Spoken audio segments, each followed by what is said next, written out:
I'm speaking with Hayden Boozer, who lives in Tennessee, and he's the director of the short drama Obedient Hand of a Martyr. That is a pretty cool name.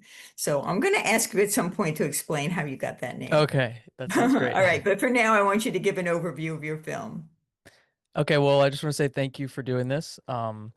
So Obedient Hand of a Martyr centers around two brothers who have a tense relationship following the tragic death of their parents.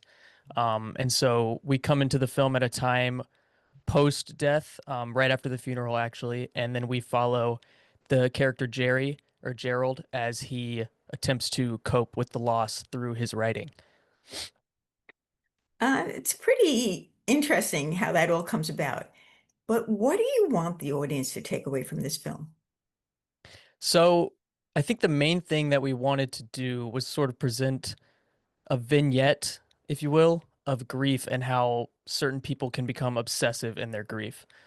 So with the character Gerald, we really wanted to push that obsession and push that kind of overwhelming feeling that he definitely has and how he's, you know, unhealthily coping by obsessively working on this writing that he's doing. And his brother Ben in the film, who obviously doesn't believe that what he's doing is helping him at all, tries to pull him away from that coping mechanism. And, you know, if you watch the film, you'll see how that turns out.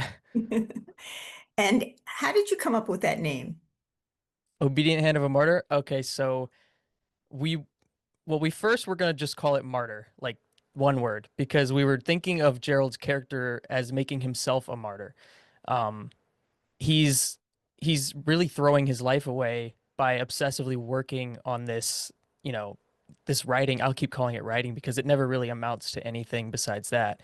And we really were trying to tell a tragedy. Like he holds his life up. He's not progressing in life. This is all he does. It consumes him. And so in a way, he's making himself a martyr in the wake of his parents' death. And so that was the idea behind that. And then the obedient hand part, I think that's fairly straightforward. His hand is obedient to his grief. You know, he is obedient to this force that he's seemingly not in control of. I love that explanation. That really helps open the door for me, at least. All right. Well, I want to thank you very much for chatting with me. Do you have any last words you'd like to say? Yeah, I mean, first, I just want to thank my crew, cast, and then I also want to thank Ashley Crane, for believing in this and putting the word out there for us. She's been very helpful. So thank you so much. You're welcome. And I wanted to say too, what one of the things I really liked about the film was kind of the balance of the two different types of grief. So I think that came across very well, and I think it was a good thing for you to include. Thank you so much. Yeah, it can be very different for different people.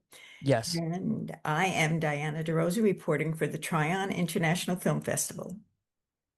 it was nice talking to you.